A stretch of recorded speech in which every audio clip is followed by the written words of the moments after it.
Detsembris 1935. aastal, kui Eesti Välisministeeriumi arhiivitöötajad hakkasid sorteerima salajasi dokumente, leidsid nad midagi, mida ei oleks pidanud kunagi olema. 3 paksu kausta, millel puudusid nii registreerimisnumbrid kui ka ametlikud pitsatid, sisaldasid kirjavahetust, mis võis muuta kogu Eesti välispoliitika ajalugu.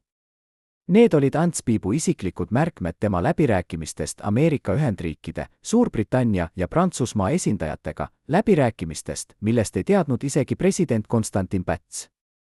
Dokumendid olid kirjutatud käsitsi, tihedalt täis märkmeid saksa, inglise ja prantsuse keeles, ning nende servadel olid väikesed pliatsioonistused, kaardid, skeemid, nimed ringidesse tõmmatud. Kes need dokumendid sinna peitis?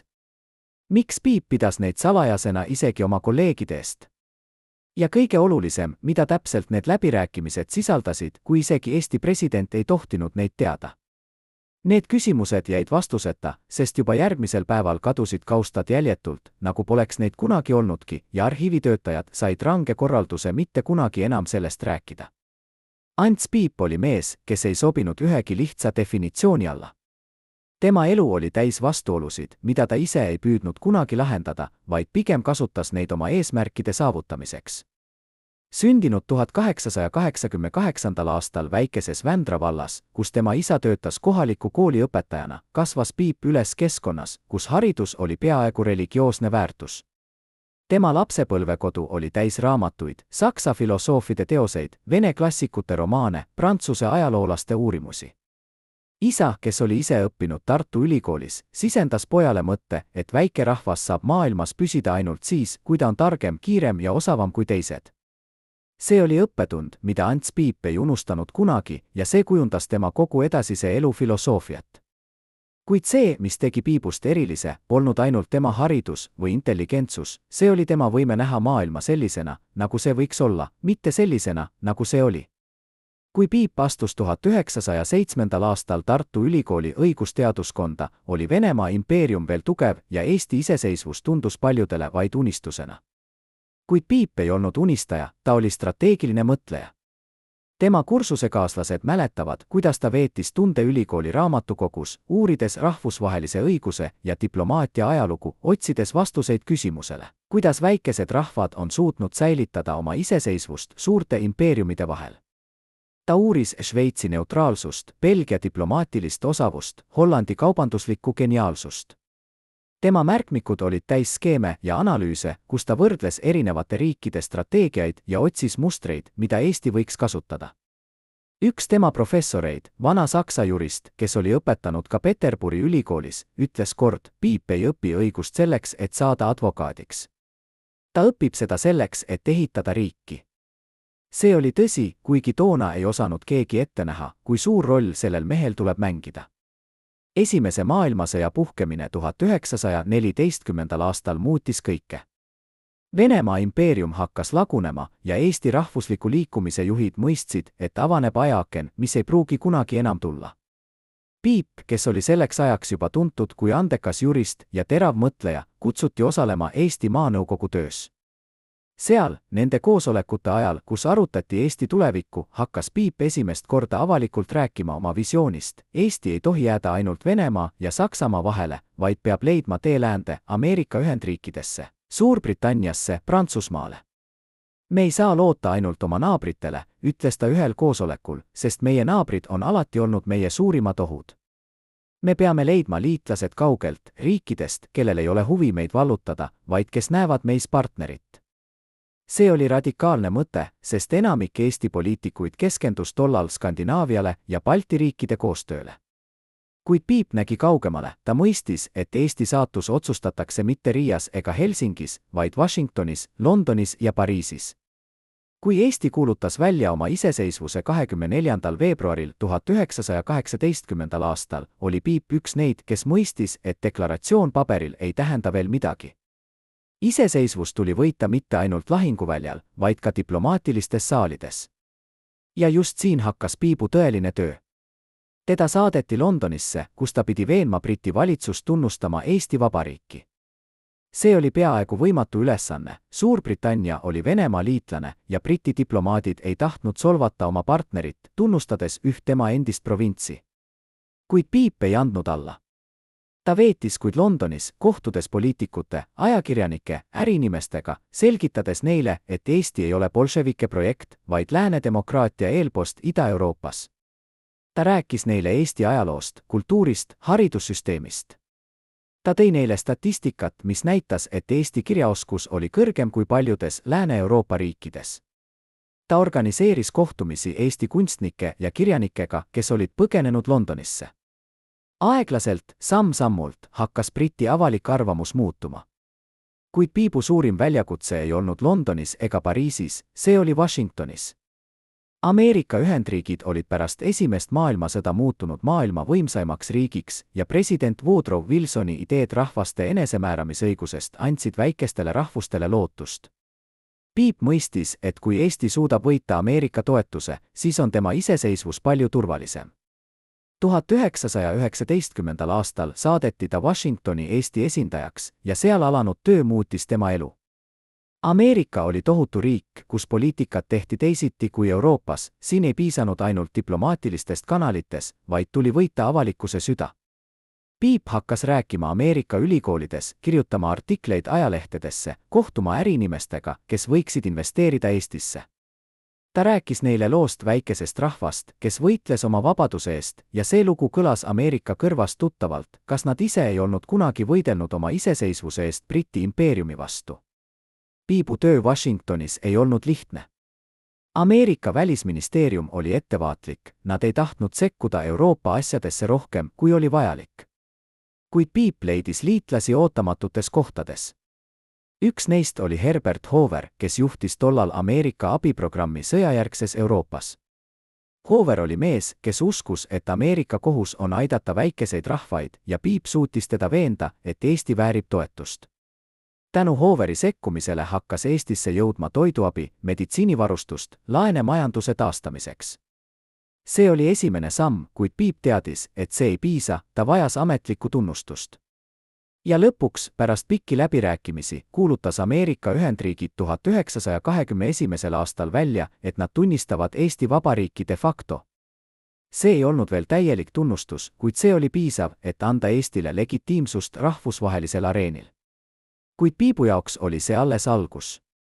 Ta mõistis, et tunnustus paberil ei tähenda veel turvalisust. Eesti asus geograafiliselt ohtlikus kohas, Nõukogude Venemaa idas, Saksamaa läänes ja mõlemad riigid olid ajalooliselt olnud Eesti vaenlased.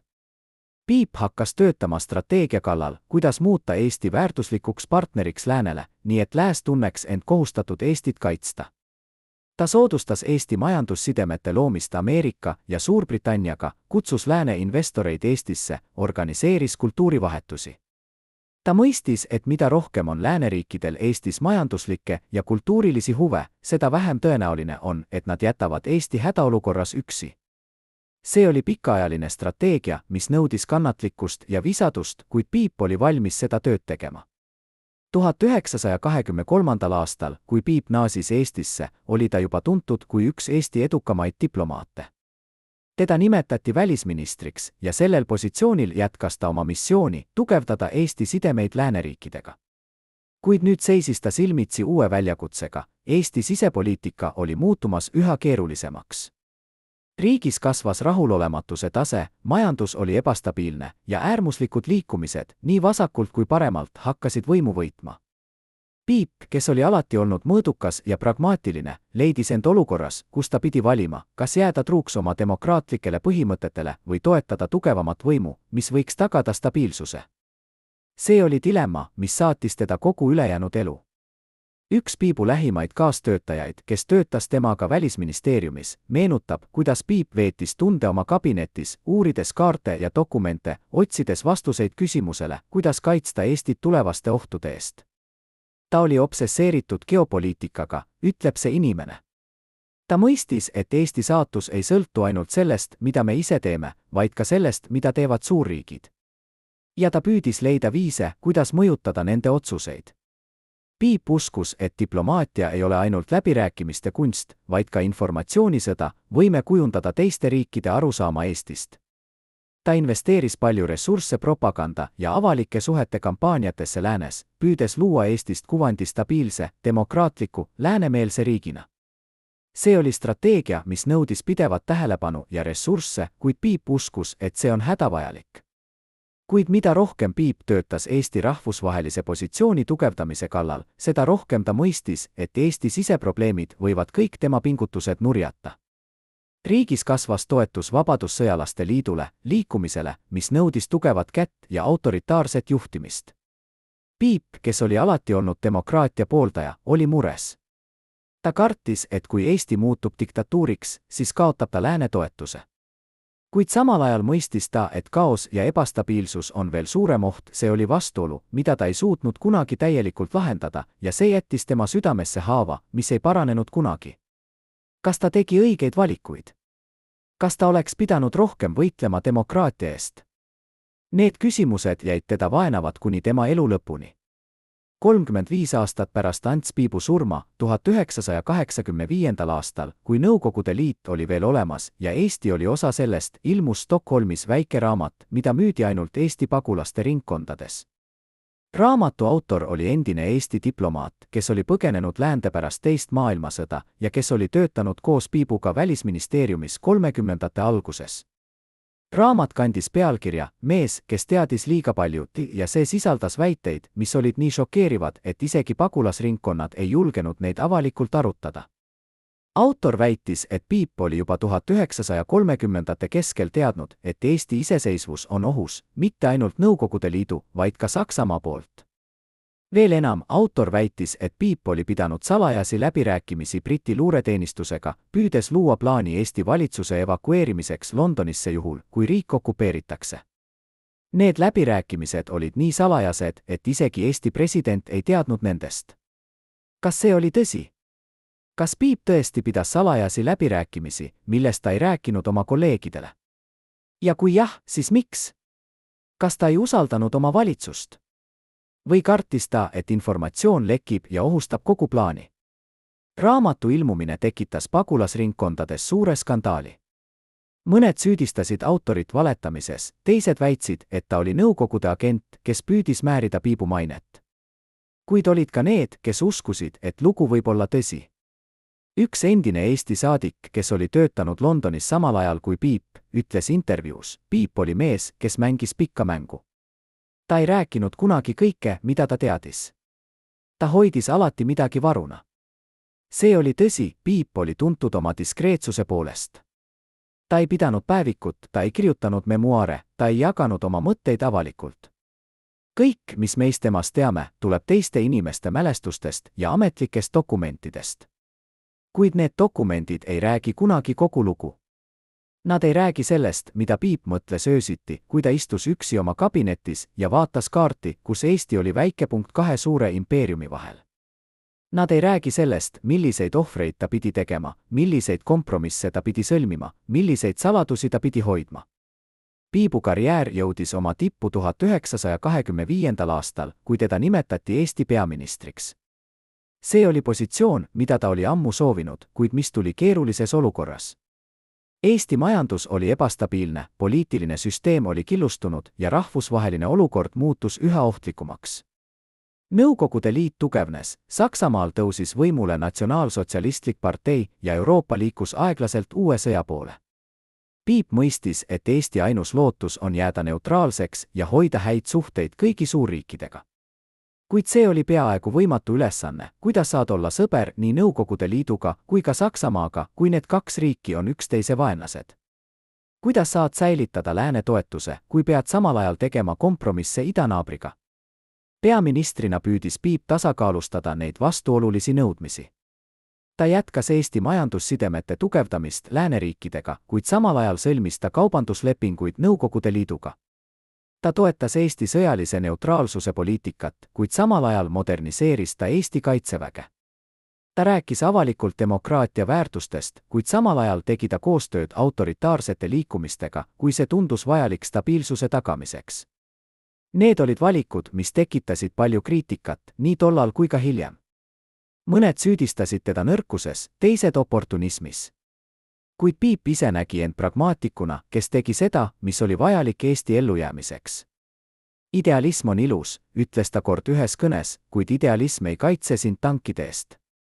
Piibu aeg peaministrina kestis ainult 1 aasta, 1926. aastal ta astus tagasi, osaliselt terviseprobleemide tõttu, osaliselt poliitilise surve tõttu.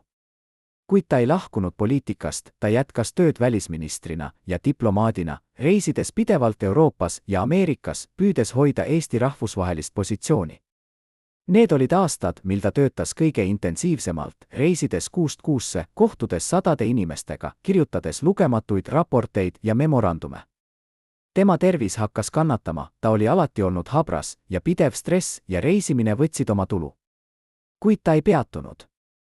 Ta mõistis, et aeg töötab Eesti vastu ja et iga päev, mil ta suudab hoida lääne tähelepanu Eestil, on võidetud päev. Üks kõige olulisemaid hetki Piibu karjääris tuli 1931. aastal, kui ta osales Rahvasteliidu Assamblee istungil Genfis. Seal, selle rahvusvahelise organisatsiooni peakorteris, kus kogunesid kõigi maailma riikide esindajad, pidas Piip kõne, mis jäi ajalukku. Ta rääkis väikeste rahvaste õigusest iseseisvusele, vajadusest luua rahvusvaheline õiguskord, mis kaitseks nõrku tugevate vastu. Me ei küsi palju, ütles ta. Me ei küsi territooriumi, me ei küsi rikkust, me ei küsi võimu. Me küsime ainult õigust elada oma maal, oma keeles, oma kultuuri järgi. Kas see on liiga palju küsitud? Kõne sai suure aplausi ja paljud delegaadid tulid pärast Piibu juurde, väljendades oma toetust. Kuid Piip teadis, et aplauss ei tähenda veel midagi. Rahvasteliit oli nõrk organisatsioon, mis ei suutnud kehtestada oma otsuseid. Ja suurriigid, Nõukogude Liit, Saksamaa, isegi Suurbritannia ja Prantsusmaa mängisid oma mängu, kus väikeste riikide huvid olid teisejärgulised. Piibu suurim frustratsioon oli see, et ta nägi tulevikku, kuid ei suutnud seda muuta. Ta mõistis juba 30ndate alguses, et Euroopa liigub uue sõja poole ja et see sõda ohustab Eesti iseseisvust. Ta püüdis hoiatada lääneriike, et nad ei tohi jätta Ida-Euroopat Nõukogude Liidu ja Saksamaa meelevallale. Kuid lääs ei kuulanud. Suurbritannia ja Prantsusmaa olid keskendunud oma probleemidele, Ameerika oli isolatsionistlik ja keegi ei tahtnud riskida uue sõjaga väikeste Balti riikide pärast. Piip kirjutas meeleheitlikke kirju, pidas kõnesid, organiseeris kohtumisi, kuid tulemused olid alati samad, viisakad sõnad, kuid mitte konkreetseid tegusid. See oli periood, mil Piip hakkas kaotama oma optimismi. Ta, kes oli alati uskunud diplomaatia jõusse, hakkas mõistma, et diplomaatia on võimetu, kui puudub jõud selle taga. 1934. aastal, kui Konstantin Päts ja Johan Laidoner tegid riigipöörde ja kehtestasid Eestis autoritaarse režiimi, oli Piip ristteede ees. Ta oli alati olnud demokraatia pooldaja, kuid ta mõistis ka Pätsi argumente, et demokraatia oli liiga nõrk, et kaitsta Eestit kasvavate ohtude eest. Piip otsustas jääda valitsusse ja jätkata tööd välisministrina.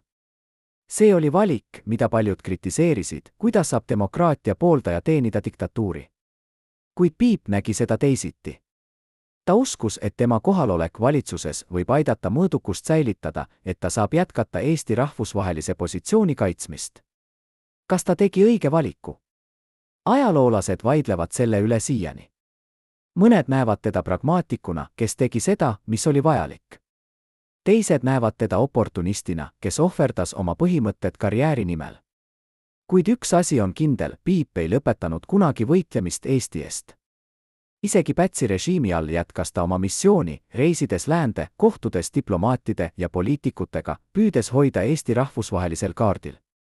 Ta teadis, et aeg töötab Eesti vastu, et iga päev toob lähemale hetke, mil suurriigid otsustavad Eesti saatuse. Kuid ta ei andnud alla. Ta töötas hommikust õhtuni, ohverdades oma tervise, oma perekonna, oma isikliku õnnelikkuse. Miks?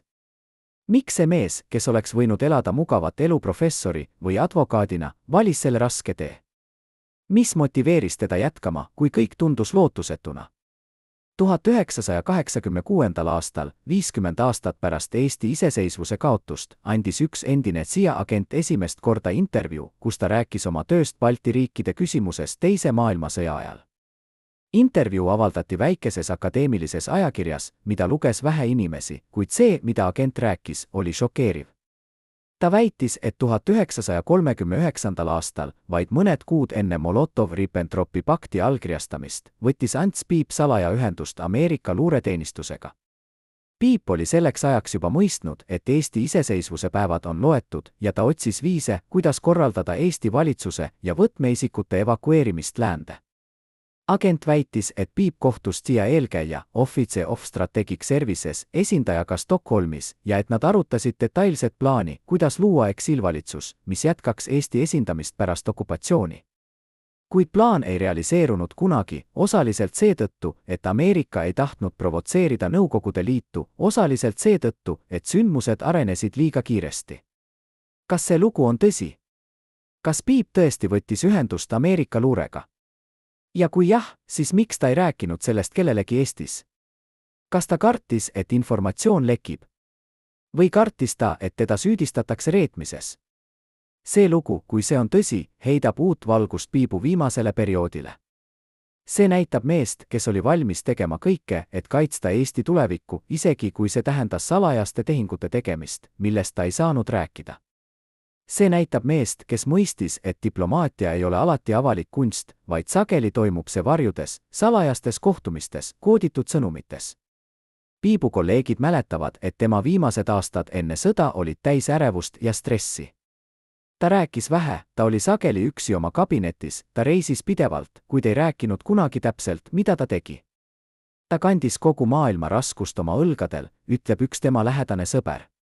Ta teadis asju, mida me ei teadnud, ja see teadmine tegi talle haiget. Piibu viimane suur diplomaatiline missioon oli 1939. aastal, kui ta reisis Londonisse ja Pariisi, püüdes veel kord veenda lääneriike, et nad ei tohi jätta Balti riike Nõukogude Liidu ja Saksamaa meelevallale. Ta kohtus Briti välisministriga, Prantsuse peaministriga, ta pidas kõnesid parlamendis, ta kirjutas artikleid ajalehtedesse. Kuid vastus oli alati sama, kaastunne, kuid mitte konkreetseid tegusid. Suurbritannia ja Prantsusmaa valmistusid sõjaks Saksamaaga ja nad ei tahtnud provotseerida Nõukogude Liitu, keda nad lootsid hoida oma liitlasena. Balti riigid olid ohvrid, mida nad olid valmis tooma suurema eesmärgi nimel. Piip naasis Eestisse purustatud mehena. Ta mõistis, et kõik tema aastate töö, kõik tema pingutused, kõik tema ohvrid olid olnud asjatud. Lääs oli Eesti maha jätnud. Kui Molotov-Ribbentropi pakt allkirjastati 23. augustil 1939. aastal, oli Piip üks väheseid Eesti poliitikuid, kes mõistis kohe, mida see tähendab. Salajane lisaprotokoll, mis jagas Ida-Euroopa Nõukogude Liidu ja Saksamaa mõjusfäärideks, tähendas Eesti iseseisvuse lõppu. Piip teadis seda, kuid ta ei saanud seda avalikult öelda. Ta jätkas oma tööd, püüdes leida viimast võimalust, viimast lootust. Kuid lootust ei olnud. 1940. aastal, kui Nõukogude Liit esitas Eestile ultimaatumi ja okupeeris riigi, oli Piip seal, valitsuse koosolekutel, kus arutati, mida teha. Ta teadis, et vastupanu on mõttetu, Eesti väike armee ei saaks midagi teha Punaarmee vastu. Kuid kapituleerumine tähendas kõige kaotamist, mille nimel ta oli töötanud kogu oma elu. Piibu viimased kuud vabas Eestis olid täis valu ja meeleheidet. Ta nägi, kuidas kõik, mida ta oli ehitanud, lammutati. Ta nägi, kuidas Nõukogude okupatsioonivõimud hakkasid arreteerima Eesti poliitikuid, intellektuaale, ärinimesi. Ta teadis, et tema enda nimi oli nimekirjas. Mõned tema sõbrad nõudsid, et ta põgeneks läände, kuid Piip keeldus. Ma ei saa jätta oma rahvast, ütles ta. Ma olen teeninud Eestit kogu oma elu ja ma jään siia lõpuni. See oli otsus, mis maksis talle elu. 1940. aasta oktoobris, kui Nõukogude võimud hakkasid massilisi arreteerimisi, arreteeriti ka Ants Piip. Teda süüdistati Nõukogude vastases tegevuses ja seostes välismaiste luureteenistustega, süüdistused, mis olid osaliselt tõesed, kui uskuda neid lugusid tema salajastest kontaktidest lääneluurega. Piibu saatus pärast arreteerimist on osaliselt teadmata. Ametlike dokumentide järgi saadeti ta Venemaale, kus ta vangistati ühte gulagilaagritesse. Seal, selles julmuses keskkonnas, kus tuhanded Eesti inimesed kannatavad ja surid, veetis Piip oma viimased aastad. Tema endised kaasvangid, kes ellu jäid, mäletavad teda kui vaikset, väsinud meest, kes rääkis vähe, kuid kes säilitas oma väärikuse lõpuni. Üks neist ütleb, ta ei kurtnud kunagi. Ta ei süüdistanud kedagi. Ta lihtsalt istus seal oma mõtetega ja vaatas kaugusesse, nagu näeks ta midagi, mida meie ei näinud. Ants Piip suri 1940. aasta detsembris, täpsed asjaolud on teadmata. Mõned allikad väidavad, et ta suri haiguse tagajärjel, teised, et ta hukkati. Tõde on kadunud ajaloo hämarusse, nagu nii paljud teised tõed sellest ajast. Kuid Piibu pärand ei surnud koos temaga. Tema visioon Eestist kui läänemeelsest, demokraatlikust riigist, mis on integreeritud rahvusvahelisse kogukonda, elas edasi. Kui Eesti taastas oma iseseisvuse 1991. aastal, olid need põhimõtted, mida Piip oli propageerinud 60 aastat varem, need, mis juhatasid uut Eesti Vabariiki. Eesti liitumine NATO ja Euroopa Liiduga, Eesti tihe koostöö Ameerika Ühendriikidega, Eesti positsioon kui lääne demokraatia eelpost, kõik see oli Piibu visiooni jätkamine. Ta ei elanud seda nägemaks, kuid tema töö ei olnud asjata. Tema elu oli tõestus sellest, et ühe inimese pühendunud töö võib muuta ajalugu, isegi kui tulemused tulevad alles pärast tema surma. Täna, kui me vaatame tagasi Ants Piibu elule, näeme meest, kes oli oma ajast ees. Ta mõistis juba 100 aastat tagasi tõdesid, mida paljud mõistavad alles nüüd, et väikesed riigid saavad ellu jääda ainult siis, kui nad on osa suuremast kogukonnast, et diplomaatia on võimsam kui sõjajõud, et kultuur ja haridus on riigi tugevuse alus. Kuid ta oli ka mees, kes tegi vigu, kes tegi kompromisse, kes kandis kogu oma eluraskust oma õlgadel. Kas ta oleks võinud teha rohkem? Kas ta oleks pidanud võitlema jõulisemalt demokraatia eest? Kas ta oleks pidanud põgenema läände ja jätkama võitlust sealt? Need on küsimused, millele me ei saa kunagi vastata. Kuid üks asi on kindel, Ants Piip oli mees, kes pühendas oma elu Eesti teenimisele ja kes ohverdas kõik, sealhulgas oma elu, selle nimel. Tema lugu on lugu pühendumisest, ohvrist ja visioonist, mis ületas tema enda elupiire. Kujutage ette, et olete üks 12 inimesest, kes teadsid kõike Ants Piibu kohta, iga meditsiinilist saladust, iga evakuatsiooniplaani, iga varjatud tunnelit Tallinna all. Nüüd kujutage ette, et peate valima, kas jääda lojaalseks või päästa oma elu. 21. detsembril 1940. aastal tegid need inimesed valiku, mis muutis Eesti ajalugu. Piibu isiklik sekretär, noor naine nimega Helmi Kask, kes oli töötanud tema kõrval 5 aastat, teadis rohkem kui keegi teine. Ta teadis Piibu salajastest kohtumistest Briti agentidega, ta teadis evakuatsiooniplaanidest, ta teadis isegi sellest, et Piip kandis alati oma ülikonna taskus väikest tsüaniidikapslit, viimast väljapääsu, kui kõik muu ebaõnnestub. Kui inkavad ohvitserid tulid Piibu koju teda arreteerima, oli Helmi seal, peitus köögikapis, kuulates, kuidas nad üle keeravad iga sahtli, iga raamatu, otsides dokumente. Ta kuulis, kuidas Piip rääkis rahulikult, peaaegu ükskõikselt, nagu oleks ta seda hetke oodanud kogu oma elu. Kuid see, mida Helmi ei kuulnud, oli see, mida Piip sosistas ühele ohvitserile, kui teised olid teises toas. Need sõnad, mida ainult 2 inimest kuulsid, muutsid kõike. Mis oli see saladus, mida Piip jagas oma viimases vabas hetkes? Ja miks Helmi Kask, kes elas veel 50 aastat pärast seda õhtut, ei rääkinud sellest kunagi kellelegi? Helmi Kask põgenes Rootsi 1940. aasta novembris, vaid mõned nädalad pärast Piibu arreteerimist. Ta võttis kaasa ainult ühe asja, väikese pruuni nahkkohvri, mis oli täis dokumente. Need ei olnud tavalised dokumendid, need olid Piibu isiklikud märkmed, kirjad, memorandumid, mida ta oli kogunud aastate jooksul. Helmi oli need peitnud oma korteri põranda alla juba kuud enne okupatsiooni, järgides Piibu juhiseid. Kui minuga midagi juhtub, oli Piip talle öelnud, siis need dokumendid peavad jõudma läände. Need on tõend sellest, et me püüdsime. Need on tõend sellest, et me ei andnud alla ilma võitluseta. Stockholmis, väikeses pagulaste korteris, kus Helmi elas koos teiste Eesti põgenikega, hoidis ta seda kohvrit oma voodi all, mähituna vana tekki. Ta ei näidanud seda kellelegi, isegi mitte teistele pagulastele. Ta kartis, et dokumendid võivad sattuda valede kätte, kartis, et need võivad ohustada inimesi, kes olid veel Eestis, kartis, et neid võidakse kasutada viisil, mida Piip ei oleks heaks kiitnud. Alles 1973. aastal, kui Helmi oli juba 70-ndates, otsustas ta avada kohvri ja näidata selle sisu ühele usaldusväärsele ajaloolasele. See, mida ajaloolane seal leidis, oli vapustav. Dokumendid näitasid, et Piip oli pidanud salajasi läbirääkimisi mitte ainult Briti ja Ameerika luureteenistustega, vaid ka Rootsi valitsusega. Ta oli püüdnud luua võrgustikku, mis võimaldaks Eesti valitsusel jätkata tööd eksiilis, kui okupatsioon toimub. Kuid veel šokeerivam oli see, et dokumendid sisaldasid nimesid inimestest Eesti valitsuses ja Nõukogude okupatsioonivõimudes, kes olid valmis koostööd tegema. Mõned neist nimedest olid üllatavad inimesed, keda peeti lojaalseteks kommunistideks, olid tegelikult topeltagendid, kes edastasid informatsiooni läände. Teised nimed olid traagilised inimesed, kes olid püüdnud aidata, kuid kes olid hiljem arreteeritud ja hukatud. Ajaloolane, kes neid dokumente uuris, ütles hiljem, see oli nagu vaadata aknast minevikku, näha inimesi, kes mängisid mängu, kus panuseks oli nende elu. Ja enamik neist kaotas. Kuid kõige intrigeerivam dokument oli üks käsitsi kirjutatud kiri, dateeritud 18. juuniga 1940. aastal, ainult 2 päeva enne Nõukogude ultimaatumit Eestile.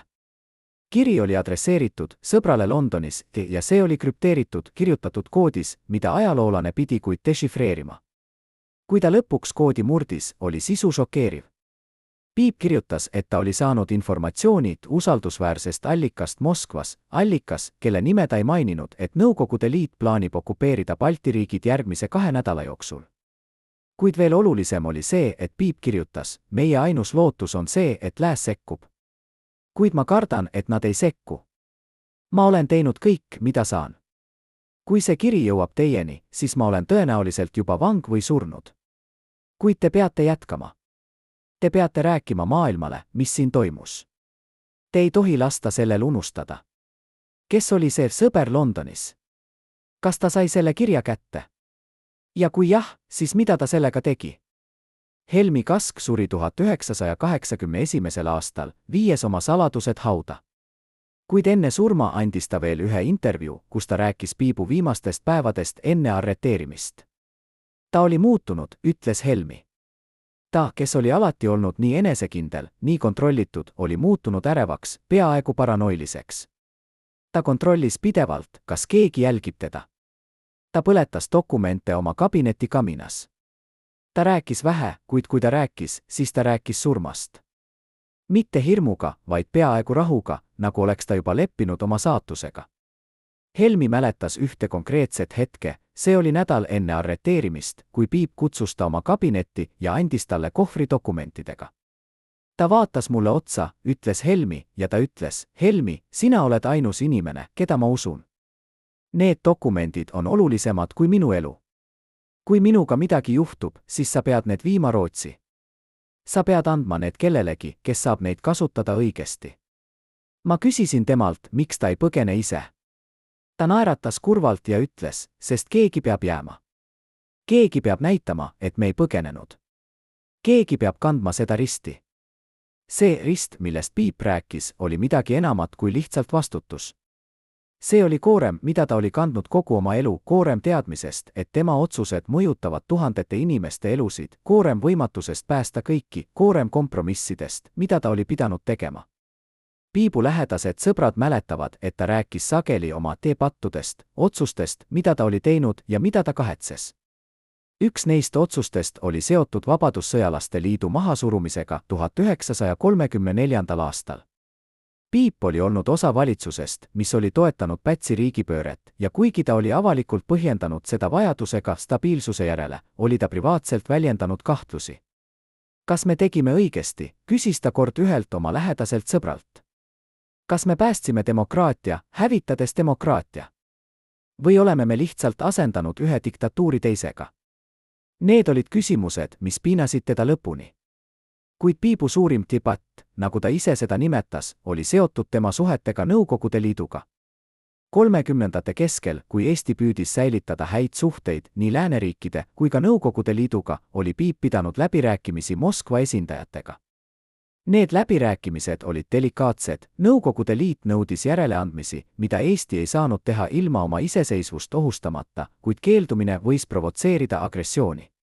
Piip püüdis leida keskteed, tehes väikeseid järeleandmisi, lootes, et need rahuldavad Moskvat ilma, et Eesti kaotaks oma suveräänsust. Kuid iga järeleandmine oli samm libedal teel ja Piip teadis seda.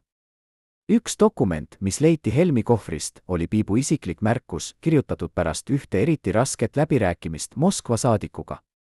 Ma müüsin täna tüki Eesti hingest, kirjutas ta. Ma ütlesin endale, et see on vajalik, et see päästab meid suuremast õnnetusest. Kuid kas see on tõsi? Või olen ma lihtsalt nõrk mees, kes ei julge öelda ei? Need sõnad näitavad Piibu sisemist võitlust mehe vahel, kes uskus ideaalidesse, ja mehe vahel, kes mõistis reaalpoliitika karmust. See oli võitlus, mida ta ei võitnud kunagi ja mis tegi talle haiget kogu tema elu. Kuid see, mis teeb Piibu loo nii traagiliseks ja samal ajal nii inspireerivaks, on see, et ta jätkas võitlemist, isegi kui ta teadis, et võitlus on kaotatud. Ta jätkas, sest ta uskus, et isegi kaotatud võitlus on parem kui kapituleerumine ilma võitluseta. Ta jätkas, sest ta uskus, et ajalugu mõistab teda, isegi kui tema kaasaegsed ei mõistnud. Ja võib-olla ta oli õigus. Võib-olla me, kes vaatame tagasi tema elule 100 aastat hiljem, mõistame teda paremini kui tema kaasaegsed. Võib-olla me näeme temas mitte nõrka meest, kes tegi kompromisse, vaid tugevat meest, kes kandis võimatut koormat ja kes ohverdas kõik, sealhulgas oma maine, oma õnne ja lõpuks oma elu Eesti nimel. Mis juhtub, kui arst, kes peaks hoidma saladusi, otsustab rääkida? 1993. aastal, 3 aastat pärast Eesti iseseisvuse taastamist, ilmus Tallinnas väike meditsiiniline ajakiri, kus avaldati artikkel pealkirjaga Meditsiinilised saladused Eesti esimese vabariigi poliitikute seas. Artikli autor oli vanaarst, doktor Karl Reinhold, kes oli töötanud Tallinna peamises haiglas 30. ja 40. aastatel. Artikkel oli täis detaile, mida ei oleks pidanud kunagi avalikustama, meditsiinilisi diagnoose, ravimeid, isiklikke vestlusi patsientidega. Üks osa artiklist oli pühendatud Ants Piibule ja see, mida doktor Reinhold seal kirjutas, muutis meie arusaama Piibu viimastest aastatest. Reinhold väitis, et Piip oli kannatanud tõsise südamehaiguse käes juba alates 1936. aastast, haiguse, mis võis igal hetkel põhjustada südameinfarkti. Piip teadis oma seisundit, kuid ta hoidis seda saladuses, isegi oma lähimate sõprade eest. Miks? Miks mees, kes teadis, et tema süda võib igal hetkel pettada, jätkas nii intensiivset tööd, reisis pidevalt, kandis tohutut stressi? Kas ta lihtsalt ei hoolinud oma elust? Või oli midagi muud, mis motiveeris teda jätkama, isegi kui see tähendas tema elu ohtu seadmist? Doktor Reinhold kirjutas, et Piip külastas teda regulaarselt, tavaliselt hiljaõhtul, kui haigla oli tühi ja keegi ei näinud teda. Need visiidid olid lühikesed, Piip ei rääkinud palju, ta lihtsalt lasi arstil kontrollida oma südant, võttis vastu ravimeid ja lahkus. Kuid ühel korral, 1939. aastal, vaid mõned kuud enne okupatsiooni, oli Piip erandlikult jutukas. Ta istus minu kabinetis, kirjutas Reinhold, ja ta rääkis mulle asjadest, mida ta ei olnud kunagi varem kellelegi rääkinud. Ta rääkis oma hirmudest, oma kahtlustest, oma kahetsustest. Ta ütles mulle, et ta teab, et tema aeg on lõppemas, mitte ainult tema isiklik aeg, vaid ka Eesti aeg. Ta ütles, et ta on teinud kõik, mida saab, kuid et see ei ole piisav. Ta küsis minult, kas ma arvan, et ajalugu mõistab teda. Ma ei teadnud, mida vastata. Kuidas saab arst vastata sellisele küsimusele? Kuid kõige šokeerivam osa doktor Reinholdi artiklist oli see, kus ta kirjutas Piibu viimasest visiidist. See oli 18. detsembril 1940. aastal, 3 päeva enne Piibu arreteerimist. Piip tuli haiglasse keskööpaiku, koputas doktori kabineti uksele ja palus tal teha täieliku läbivaatuse. Reinhold oli üllatunud, Piip nägi välja halvem kui kunagi varem, ta oli kahvatu, ta higistas, ta hingas raskelt. Läbivaatus näitas, et Piibu süda oli kriitilises seisundis, ta võis saada südameinfarkti igal hetkel. Reinhold soovitas tal jääda haiglasse, vähemalt mõneks päevaks, et puhata. Kuid Piip keeldus. Ma ei saa, ütles ta. Mul on veel asju, mida ma pean tegema. Reinhold küsis temalt, mis asjad võivad olla nii olulised, et riskida oma eluga. Piip vaatas talle otsa ja ütles midagi, mida Reinhold ei unustanud kunagi. Doktor, kui te teaksite, et teie riik sureb, kas te jääksite voodisse puhkama? Või teeksite te kõik, mis teie võimuses, et päästa seda, isegi kui see tähendab teie enda surma? Need sõnad jäävad kõlama. Nad näitavad meest, kes oli valinud oma riigi oma elu ees, kes oli valmis ohverdama kõike, sealhulgas oma tervist, oma õnne, oma tulevikku. Kuid nad näitavad ka midagi muud, nad näitavad meest, kes kandis tohutut süütunnet. Piip süüdistas end Eesti kaotamises, kuigi ta oli teinud rohkem kui keegi teine, et seda vältida. Ta süüdistas end kompromissides, mida ta oli teinud, kuigi need kompromissid olid ainsad võimalikud valikud.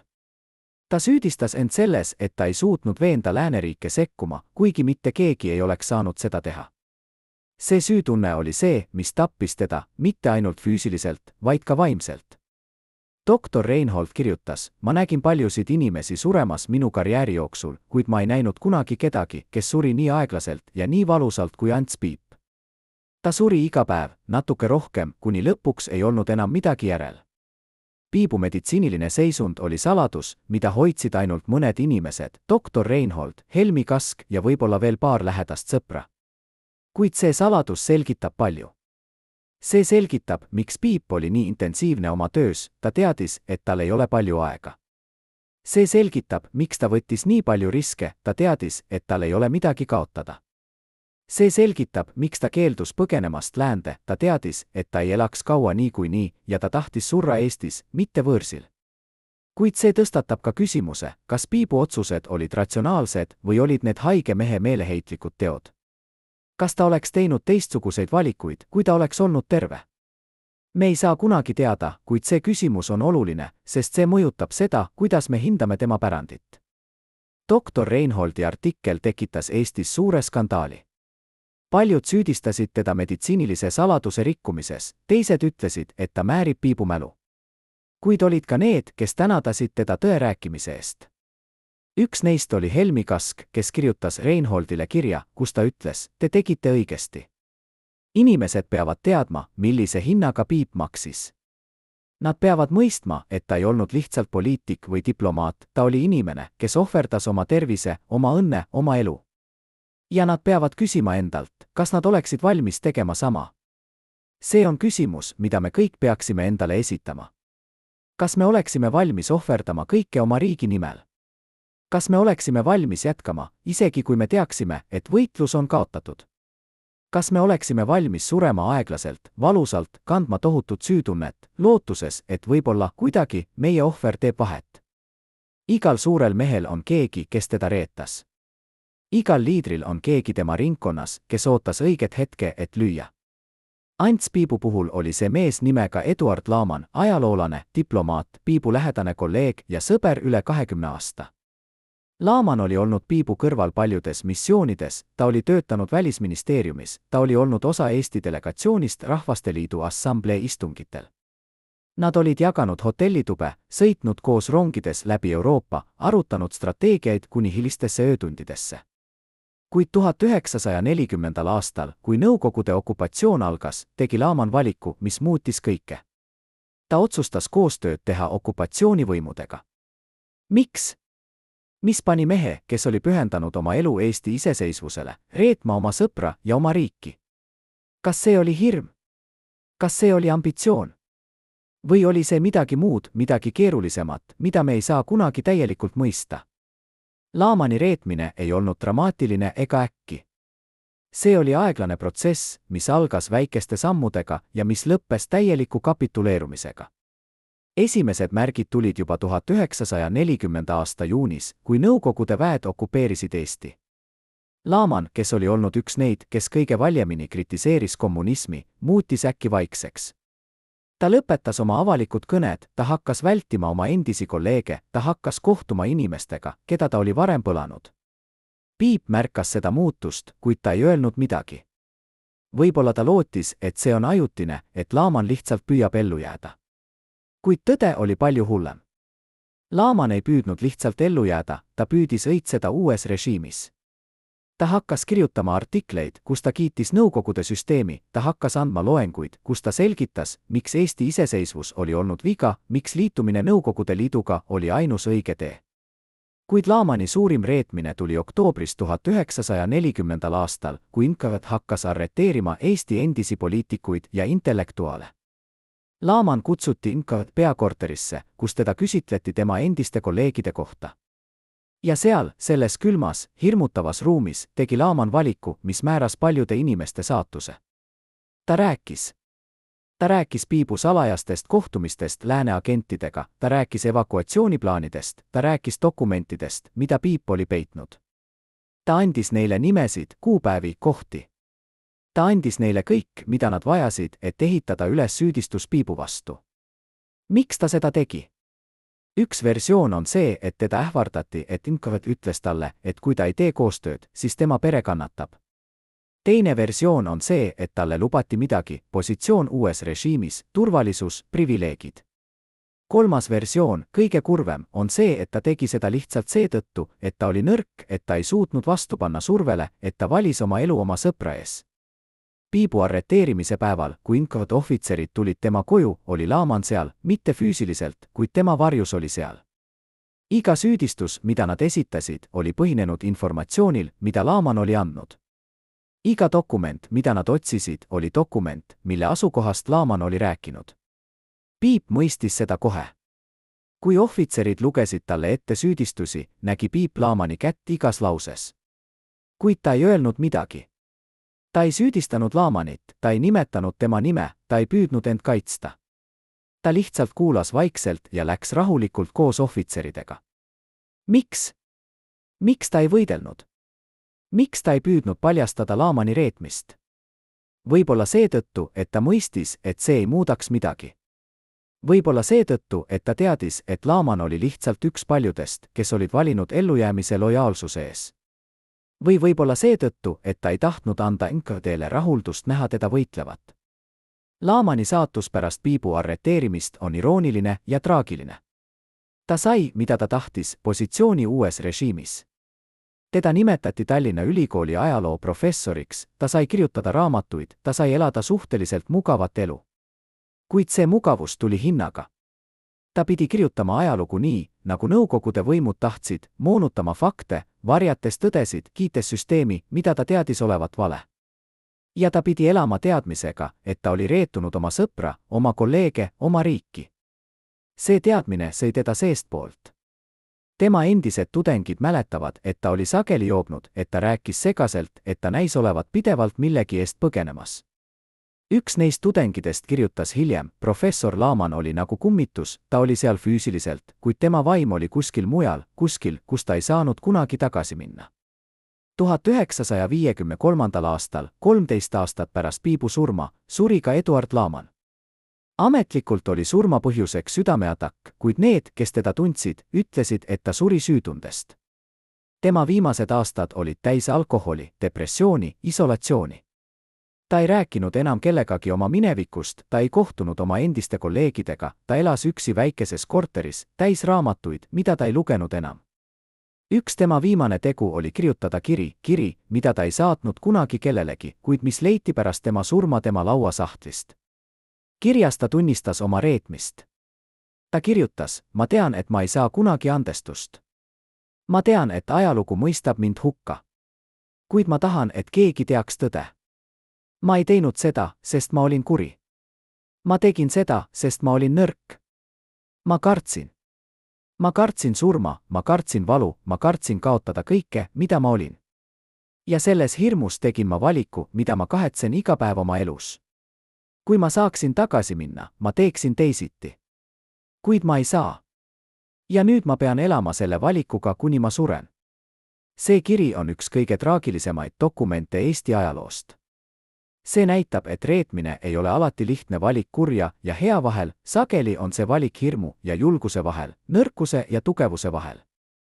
Laaman ei olnud kuri mees, ta oli nõrk mees, kes tegi vale valiku kriitilisel hetkel. Ja see valik määras mitte ainult tema enda saatuse, vaid ka paljude teiste inimeste saatuse.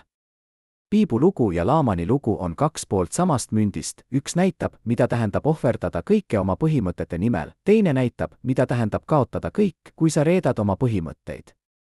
Kumba lugu me tahame oma elu olla? Kumba valikut me teeksime, kui me oleksime nende meeste olukorras?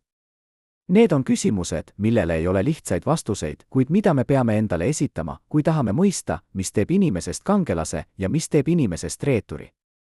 Kujutage ette, et olete üks 12 inimesest, kes teadsid kõike Ants Piibu kohta, iga meditsiinilist saladust, iga evakuatsiooniplaani, iga varjatud tunnelit Tallinna all. Nüüd kujutage ette, et peate valima, kas jääda lojaalseks või päästa oma elu. 21. detsembril 1940. aastal tegid need inimesed valiku, mis muutis Eesti ajalugu. Kuid oli üks inimene, kes tegi teistsuguse valik, millest keegi ei rääkinud 70 aastat. See oli doktor Johannes Vares, Piibu isiklik arst viimased 5 aastat enne okupatsiooni, mees, kes teadis mitte ainult Piibu meditsiinilist seisundit, vaid ka tema kõige sügavamaid hirme ja saladusi. Vares oli see, kes hoidis Piibu elus nende viimaste aastate jooksul, kui Piibu süda oli nii nõrk, et iga stress võis olla surmav. Ta oli see, kes andis Piibule ravimeid, mis hoidsid teda püsti, kui ta pidi rääkima Rahvasteliidu ees või läbirääkimisi pidama Moskva saadikutega. Kuid Vares oli ka see, kes pidas salajast päevikut, kus ta kirjutas üles kõik, mida Piip talle rääkis nende pikkade öiste vestluste ajal, kui valu oli liiga tugev ja Piip ei suutnud magada. See päevik kadus pärast Varese surma 1951. aastal, kuid 1999. aastal, kui Varese tütar suri Torontos, leiti see tema isikliku vara seast. Mida see päevik sisaldas? Milliseid saladusi Piip jagas oma arstiga, mida ta ei jaganud kellegagi teisel? Ja miks Vares hoidis seda päevikut varjatuna pool sajandit? Varese päevik on 300 lehekülje pikkune käsitsi kirjutatud dokument, täis meditsiinilisi märkmeid, isiklikke mõtteid ja, kõige olulisem, Piibu otseseid tsitaate. Päeviku esimene sissekanne on dateeritud 15. märtsiga 1936. aastal, päev pärast seda, kui Piip sai esimese tõsise südamehoiatuse. Vares kirjutas: täna ütlesin härra Piibule, et tema süda on nõrk ja et ta peab vähendama oma töökoormust. Ta vaatas mulle otsa ja naeratas kurvalt. Doktor, ütles ta, te ei saa vähendada töökoormust, kui teie töö on hoida elus suremas olevat riiki. Minu süda võib olla nõrk, kuid Eesti süda on veel nõrgem. Ja keegi peab seda hoidma. Ma ei teadnud, mida vastata. Kuidas saab arst vaielda sellise loogikaga? See oli esimene paljudest vestlustest, kus Piip rääkis oma tööst mitte kui karjäärist, vaid kui missioonist, mis oli olulisem kui tema enda elu. Päeviku kõige šokeerivamad leheküljed on need, mis kirjeldavad Piibu viimaseid, kuid enne arreteerimist. Vares kirjutas üksikasjalikult, kuidas Piibu tervis halvenes iga päevaga, kuidas ta kaotas kaalu, kuidas ta ei suutnud enam magada, kuidas ta võttis üha rohkem ravimeid, et hoida end töövõimelisena. Kuid veel olulisem on see, mida Piip rääkis nende viimsete kuude jooksul. 9. septembril 1939. aastal, 2 nädalat pärast Molotov-Ribbentropi pakti allkirjastamist, kirjutas Vares: täna tuli härra Piip minu juurde keskööpaiku. Ta oli väga ärevil, peaaegu paanikahoos. Ta ütles mulle, et ta oli saanud informatsiooni, ta ei öelnud, kust, et Nõukogude Liit ja Saksamaa olid jaganud Ida-Euroopa omavahel ja et Eesti oli määratud Nõukogude mõjusfääri. See on lõpp, ütles ta. Kõik, mida me oleme ehitanud, kõik, mille nimel me oleme võidelnud, on läbi. Ja ma ei suutnud seda peatada. Ta nuttis. Ma ei olnud kunagi näinud teda nutmas. See oli kohutav vaadata. Kuid Varese päevik sisaldab ka midagi muud, midagi, mis muudab meie arusaama Piibu viimastest tegudest. 21. novembril 1939. aastal kirjutas Vares: täna rääkis härra Piip mulle plaanist, mida ta on välja töötanud koos mõnede usaldusväärsete inimestega. Plaan on luua salajane võrgustik, inimesed Eesti valitsuses, sõjaväes, isegi Nõukogude okupatsioonivõimudes, kes jätkaksid vastupanu pärast okupatsiooni. Ta ütles, et kui Eesti kaotab oma iseseisvuse, siis see ei tohi olla lõpp. Peab olema inimesi, kes hoiavad elus mälu, kes edastavad informatsiooni läände, kes valmistuvad päevaks, kui Eesti saab taas vabaks. Ta küsis minult, kas ma oleksin valmis olema osa sellest võrgustikust. Ma ütlesin jah, kuigi ma kartsin. Ma kartsin, mida see võib tähendada minu perele, minu tulevikule. Kuid kuidas saaksin ma öelda ei mehele, kes on ohverdanud kõik? See salajane võrgustik, millest Piip rääkis, ei olnud lihtsalt unistus, see oli reaalne plaan, mida ta hakkas ellu viima oma viimaste kuude jooksul. Varese päevik mainib nimesid inimestest, kes olid osa sellest võrgustikust.